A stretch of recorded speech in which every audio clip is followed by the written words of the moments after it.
السلام علیکم ناظرین، آپ دیکھ رہے ہیں ڈی کے ٹی وی اور میں ہوں آپ کا میزبان ملک علی۔ آج میں آپ کے لیے لایا ہوں ایک دلچسپ اور حیرت زدہ سٹوری جسے سن کے آپ یقیناً حیران ہو جائیں گے۔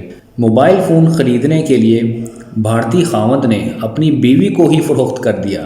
جی ہاں، 17 سالہ نوجوان نے 26 سالہ بیوی ایک 55 سالہ بابے کے حوالے کر دی۔ اطلاع ملنے پر پولیس نے خاتون کو بازیاب بھی کروا لیا۔ موبائل فون خریدنے کے شوق میں مبتلا بھارتی خاوند نے اپنی اہلیہ کو ہی فروخت کر دیا۔ اپنی نوعیت کے اس انوکھے واقعے نے سب کو حیران کر دیا۔ یہ واقعہ بھارتی ریاست اڑیسہ میں پیش آیا، جہاں ایک 17 سالہ خاوند نے اسمارٹ فون خریدنے کے لیے اپنی 1 ماہ کی دلہن کو 55 سالہ ادھیڑ عمر شخص کے ہاتھوں فروخت کر دیا۔ تاہم پولیس نے کارروائی کر کے راجستھان کے ضلع ہاران میں چھاپہ مار کر خاتون کو بازیاب کروا لیا۔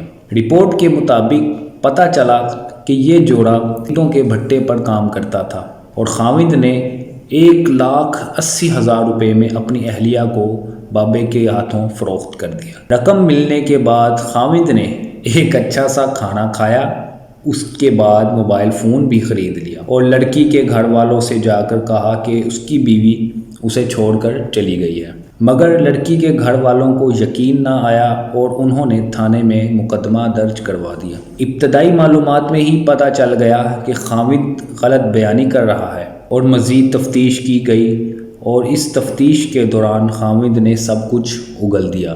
پولیس نے تفتیش کے دوران 26 سالہ خاتون کو راجستھان سے بازیاب کروا لیا اور خاوند کے خلاف مقدمہ درج کر لیا۔ بھارتی میڈیا کے مطابق خاتون کو بازیاب کروانے کے لیے پولیس کو خاصی محنت کرنا پڑی، کیونکہ مقامی لوگ ضد پر اڑے تھے کہ اس خاتون کی قیمت ادا کر دی گئی ہے، لہٰذا ہم اسے یہاں سے جانے نہیں دیں گے۔ اس کے ساتھ ہی اپنے میزبان کو اجازت دیں۔ خدا حافظ۔